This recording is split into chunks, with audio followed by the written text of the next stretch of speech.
The following is a production of the Department of Broadcasting at Western Illinois University. Live from Salee Hall in high definition. News 3 starts now. We have breaking news from Macomb this morning. After a 9-month investigation into the suspicious death of Ramon Doyle, the state's attorney's office says they will not be filing charges against his roommate, Sean Davis. Davis was involved in a fight with Doyle on the night of Doyle's death. State's Attorney James Hoyle says the investigation shows Davis was defending himself against an attack by Doyle and was justified in the use of deadly force. Good morning, Macomb. I'm Emily Manley. And I'm Shanae Glasgow. Macomb police tell us that Doyle's family has been notified of this decision. Check news3swiu.com for more information on this story. We'll bring you continued coverage of this story as it develops. Moving on to more local news, Amtrak is adding another train to its Chicago-Quincy line for the Thanksgiving holiday. On November 30th, Amtrak will add a third train to its schedule of trains traveling from Chicago to Quincy. The train will work as a midday trip and leave Union Station at 11:30 a.m. The train is scheduled to arrive in Macomb around 3 p.m. The added train is planned to relieve the crowds Amtrak receives from students coming back to school from the Thanksgiving holiday. The McDonough County Highway Department is going to be short on salt this winter. Maintenance Superintendent Dave Caldwalder says that usually the county is part of the state salt bid, but they were dropped this year because of the low supplies across the nation. The county went out on their own to purchase salt and was only able to purchase half of the amount they had last year. The county currently has 500 tons of salt and paid about $120 per ton, as opposed to the $50 per ton they paid in years past through the state. Cadwalder said that hills, intersections, and curves will be treated with the most salt, and flat roads with good visibility will have more sand and chips to help keep drivers safe. He is asking drivers to be patient with this winter as crews have more than 180 miles of road to treat. Flu shots are now available in Macomb after a recent shortage in the area. The McDonough County Health Department is offering flu shots and flu mist for $25. Children must be accompanied by a parent or guardian. Contact the McDonough County Health Department for available times or to schedule an appointment. Former First Ward Alderman Ryan Hansen has been chosen to manage Spring Lake Park. At Monday night's City Council meeting, Hansen spoke to News 3 on what upcoming plans he has in store for Spring Lake. Starting December 1st, the Spring Lake website will be available to all. The online reservation system for the shelters, the calendar, and the social media page will be up and running. A month ago, we reported on a predator sighted at Spring Lake Park. We sent a picture of what appeared to be a bobcat to the Department of Natural Resources. However, city officials took a look at it and they said that the animal appeared to be just a large house cat. This week, a video taken by a resident in the McDonough County may change that ruling. This video taken by Colma residents shows what appears to be a bobcat caught in a trap. According to the Facebook page, the bobcat was caught Tuesday night. The Colma residents say they were told by the DNR that if the bobcat wasn't released, they would have to kill it. According to the Facebook page, the bobcat was released and was unharmed by the trap. Deer hunting season is just about here, which means food pantries across the region can start adding deer meat to their menus. The Western Illinois Regional Council's annual program, Hunters Helping the Hungry, allows hunters to donate their deer meat to feed those in need. The WIRC distributes thousands of pounds of meat each year to food pantries during the hunting season. Susan Nash with the WIRC says the program has been quite a success since it started 25 years ago. You know, the program has just grown over the years from, very small, where we received like 500 pounds of donated deer, to 1 year we received 25,000 pounds. And it's been a wonderful program, and we get some very, very positive feedback, and, we really enjoy it. The meat will be given to food pantries in McDonough, Warren, Henderson, and Hancock County. The WIU ROTC Rifle and Pistol Team is encouraging you to take aim at hunger in Macomb. The annual Turkey Shoot fundraiser will be back in Horban Hall's indoor shooting range. One target is $1 or one non-perishable food item. 6 targets are $5 or 5 non-perishable food items. Prizes will be awarded to the best shot. The event is to raise money for the team and raise food for the food pantries around Macomb. The numbers are in for the 5K race held at WIU that raises funds in honor of fallen soldiers. The 3rd annual Fallen Soldiers race broke its previous record for participants with 509 runners last month. Last year, the race had more than 450 runners and raised more than $16,000. Organizers say this year's race brought in more than $20,000 for the Fallen Soldiers Fund. Money raised for the race is awarded to veterans and service members currently enrolled at WIU. Following up from a story we brought to you last week, 30 American flags were stolen from that fallen soldiers 5K. Nearly a month later, no flags have been recovered. Retired U.S. Army Captain and WIU faculty member Lieutenant Colonel Macomb has offered a personal reward to anyone that has information leading to the arrest of those responsible for the thefts.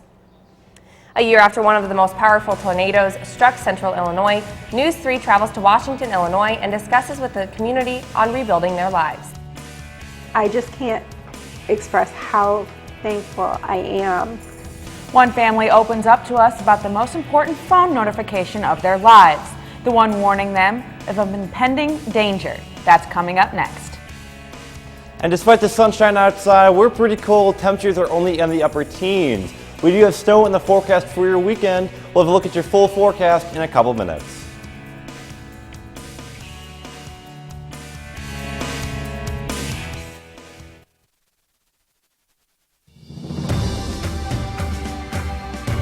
That's me, Joe Decker, owner of San Diego-based Gut Check Fitness, Guinness Book or World Record holder, World's Fittest Man, and WIU graduate.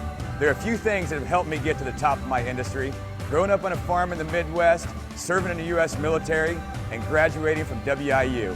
This is my story. What will your success story be?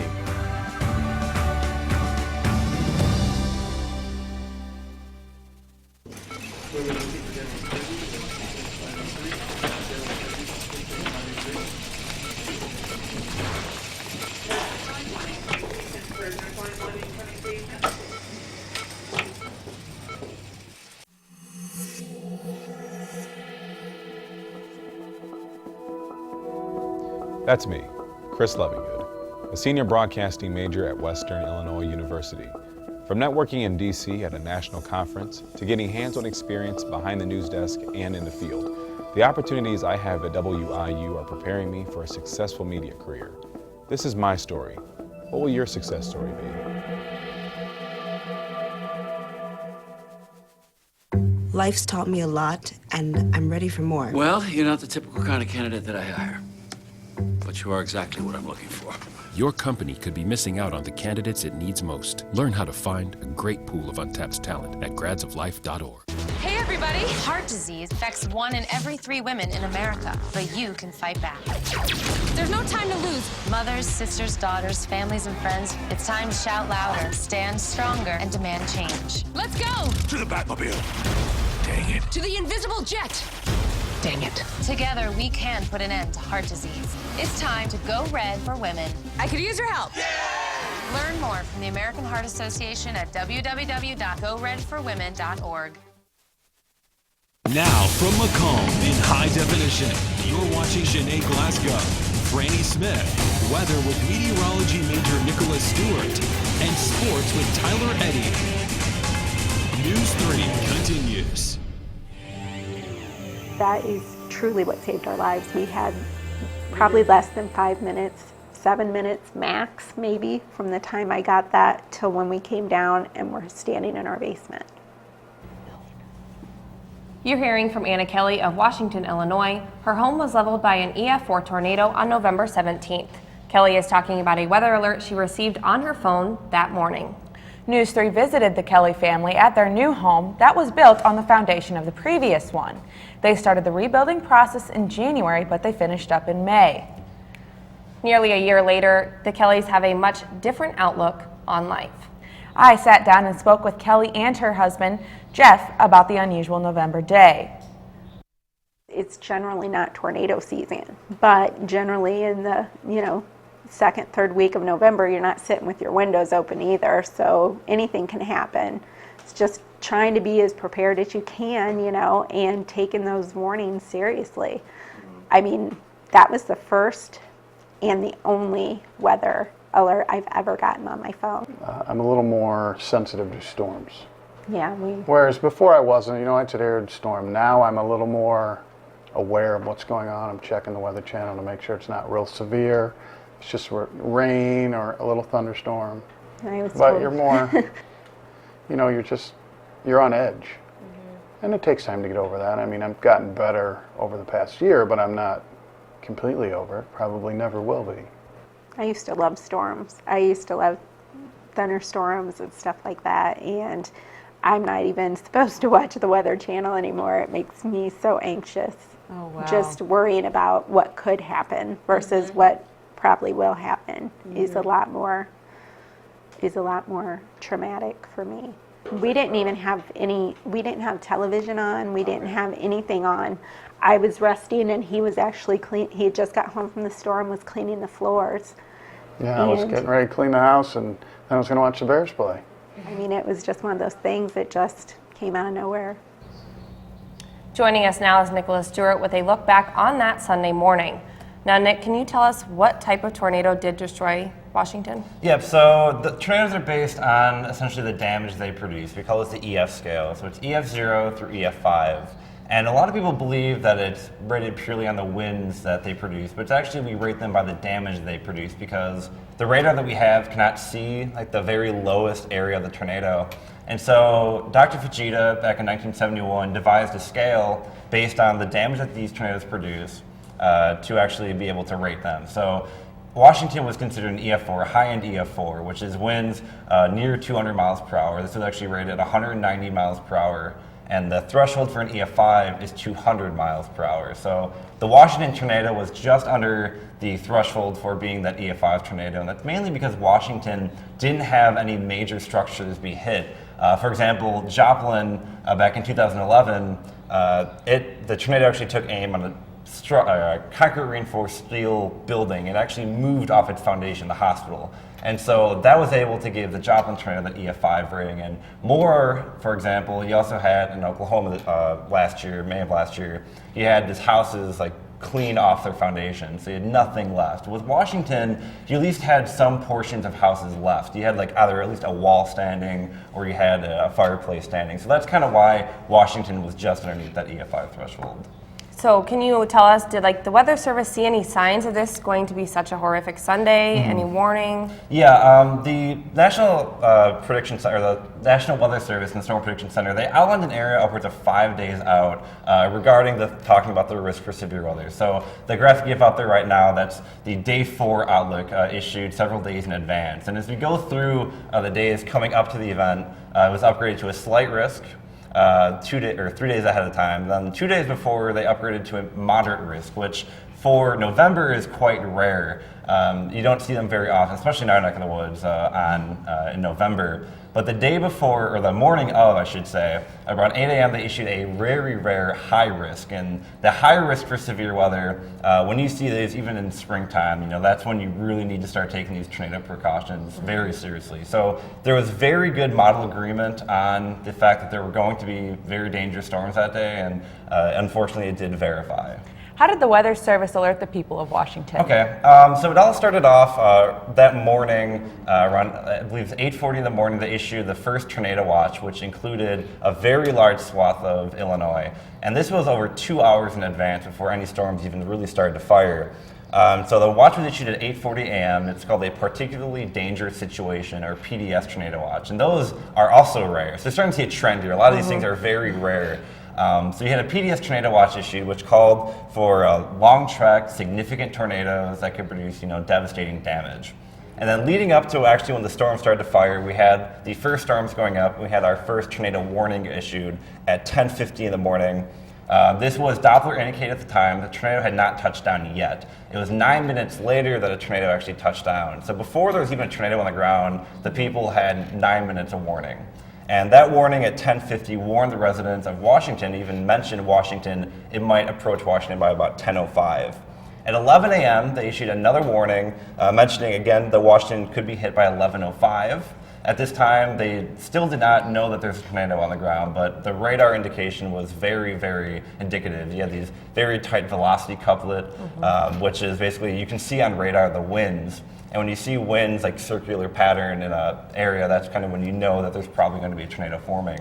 And then just as the tornado was moving into Washington, they issued another warning. They upped the language considerably, and that's what you heard on what she saw on her phone, considerable damage expected. The warning stated, quote, confirmed large and extremely dangerous tornado. This is a particularly dangerous situation. So the warnings were very, very strict and very, very stern in their wording. So they had plenty of warning in advance. So now with winter on the way, after we've seen quite a amount of tornadoes hit over the past few years, what type of advances have the Weather Service made to alert people? Well, we're always trying to find ways to improve warning.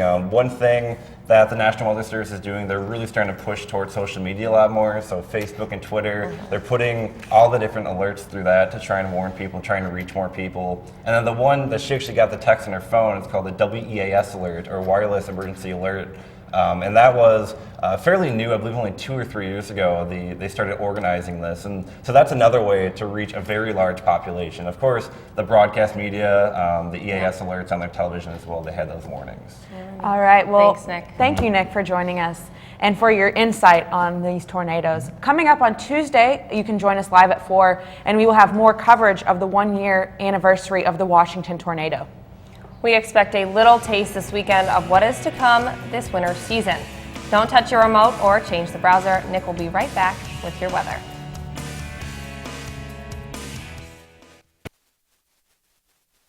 Stories, they happen everywhere.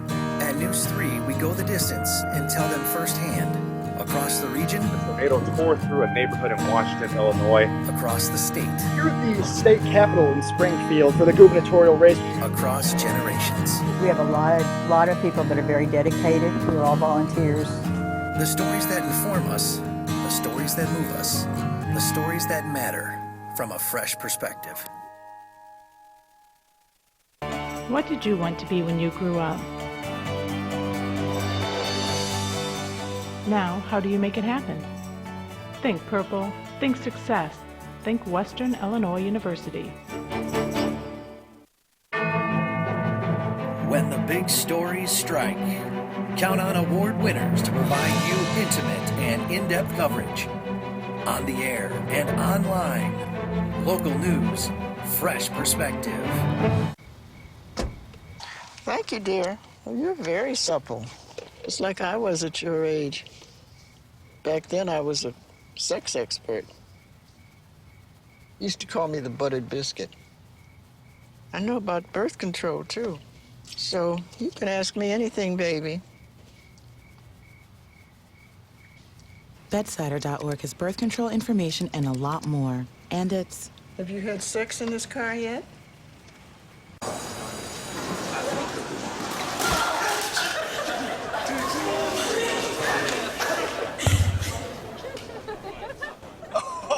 That's low. That's low. Look, he's blushing. Seriously.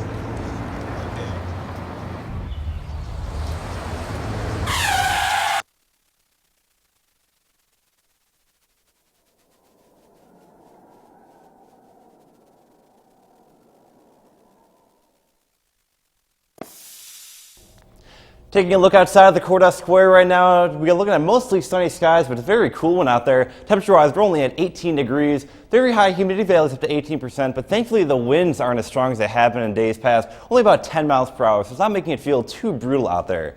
Take a look at the current satellite radar composite. We're mostly clear across the state of Illinois. We've got a few flurries kind of around central Illinois, but mostly clear conditions. We're looking at our next weather maker far off to our west. There's kind of this clipper system moving in across Nebraska. This is going to be our snow chances for the weekend. We'll have more on that in just a moment.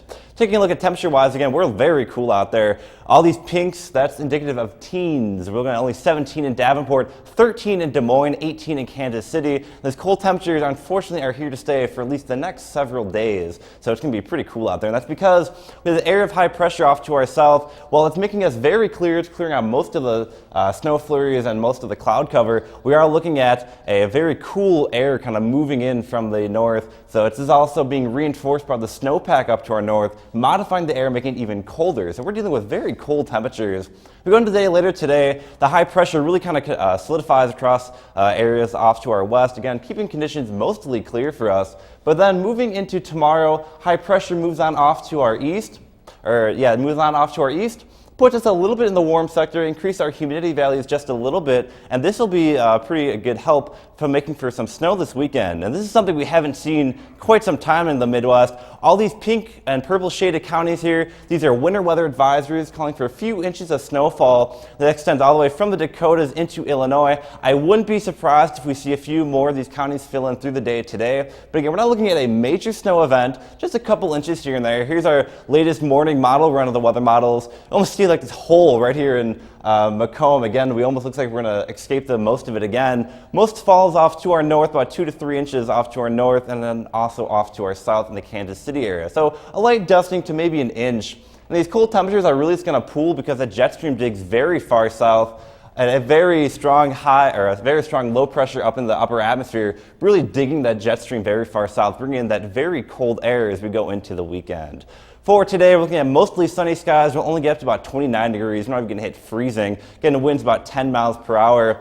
For tonight, we'll get down to about 15 with partly cloudy skies. In the 5-day forecast, we're not looking at really much improvement at all. We don't even hit really above freezing at all like the next several days. 31 on Sunday, your chances of snow on Saturday and Sunday with cooler temperatures into the beginning of next week. Back to you guys. Thanks, Nick. That's really cold. I do not like that. But thank you, Nick. Sports is up next. Tyler will have a preview of all the Leatherneck action this weekend. Both basketball programs open their regular season. The men's team is gearing up to take on Pacific, and the women's team will take on Mizzou. And the Western Illinois football team will look to sweep the season in South Dakota. All that and more is still ahead on Good Morning Macomb.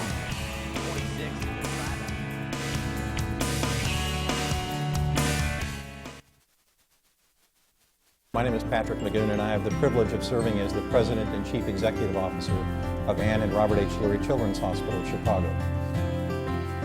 I'm also a very proud alumni of Western Illinois University. It gave me the foundation I needed to build a very successful career. That's my story.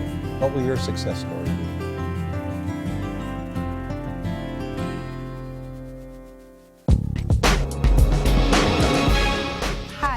That's me, Sammy Marshall, a junior exercise science major at Western Illinois University, shortstop on the Leatherneck softball team, and Summit League Player of the Year.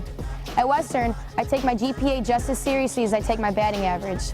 My experiences with faculty, my coaching staff, and the community are helping shape my future in exercise science. This is my story. What will your success story be?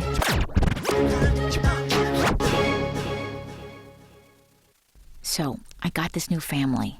And I don't know what it is about this one, but she can't seem to put down that toy all day long.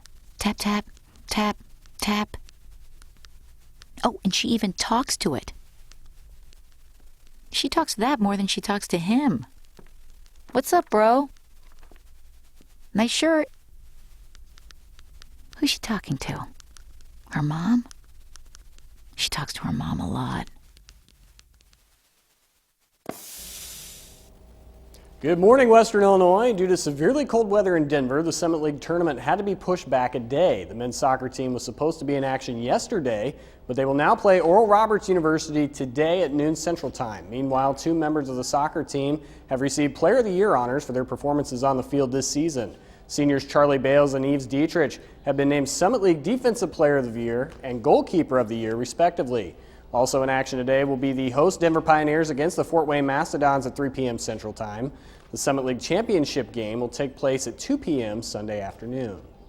The Western Illinois men's basketball team will tip off their regular season tonight against Pacific right here in Macomb. The team is coming off an 82-48 exhibition win over Cornell College. WIU got off to a hot start with an incredible 32-6 run to start the game. The Leathernecks never fell behind and were led by sophomore Mike McClusack, who tallied up 14 points. As a team, the Leathernecks finished with more rebounds, 3-pointers, and assists. However, statistically, that game doesn't mean anything, and the team will set their sights on Pacific tonight at Western Hall. Tip-off for the game against the Tigers is set for 7 p.m. The worldwide leader in sports, ESPN, has named women's basketball forward Ashley Luke as one of the top 10 mid-major school players in the country. Luke and the team will travel south to Columbia, Missouri to take on the Mizzou Tigers tomorrow afternoon. Luke is just one of 4 returning players who averaged at least 20 points per game and 10 rebounds per game a season ago. Standing at 6'1", Luke is considered an undersized mid-major forward, but her play certainly doesn't show it. She recorded a double-double in the exhibition game against the Cardinals, and 2 other players scored in double figures. Tori Neiman played 23 minutes against the Cardinals and racked up 14 points. Saturday's contest will be a homecoming of sorts for Neiman. She played at Mizzou for 2 years before transferring to Western in 2012. Tip-off is set for 2 p.m.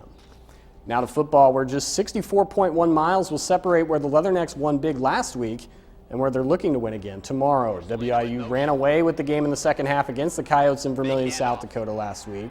Tomorrow will be a much different scenario for 2 reasons. 1, the South Dakota State Jackrabbits don't play indoors, and 2, the Jackrabbits are also the 19th ranked team in the country. SDSU will be the 7th ranked team the Leathernecks will face in 2014, which is the most ranked opponents WIU has ever played in a single season. The Western Illinois offense will be led by sophomore quarterback Trenton Norvell, who is the reigning Offensive Player of the Week. Kickoff for the game in Brookings is set for 2 p.m. And it's time for the News 3 Play of the Day. Today's Play of the Day comes from the Bulls and Raptors game last night. Raptors off to a hot start. And Grievous, he would take it. He finds Grievous Vasquez, who finds James Johnson for the nasty slam dunk. And take another look as Vasquez draws the nice no-look pass to Johnson, and he knows how to finish. Right there, that's beautiful. The Raptors take home the Play of the Day. And the Bulls would go on to win that game, but Derrick Rose left late with a hamstring injury. So the Bulls are barely squeaking by this season. They've had a lot of injuries, Joakim Noah, Jimmy Butler, and also Derrick Rose. So it's kind of tough without them out there on the court, but they're getting by. I was going to say, I watched a few games this week, and they are getting by, even though Derrick Rose the other night, I think it was Monday night, kind of took a fall, and it didn't look too good, but it looked like everybody got up and everyone took a deep breath after that. So thank you, Tyler. You're welcome. We'll be right back with your final weather after the break.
Really?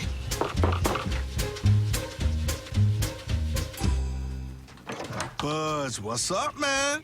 You left some leaves burning out here. Yeah, I just came in just for a second. Come on, man. If it's too hot to touch, it's too hot to leave. You could torch the whole neighborhood. It's a good point there, Smokey. 9 out of 10 wildfires are caused by humans. Only you can prevent wildfires.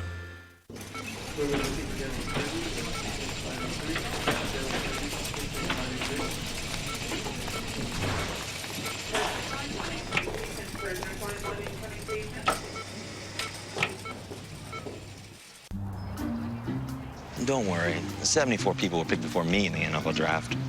To fight childhood obesity, United Way and the NFL are helping kids play more. To donate or volunteer, go to unitedway.org/play60. Now I get it.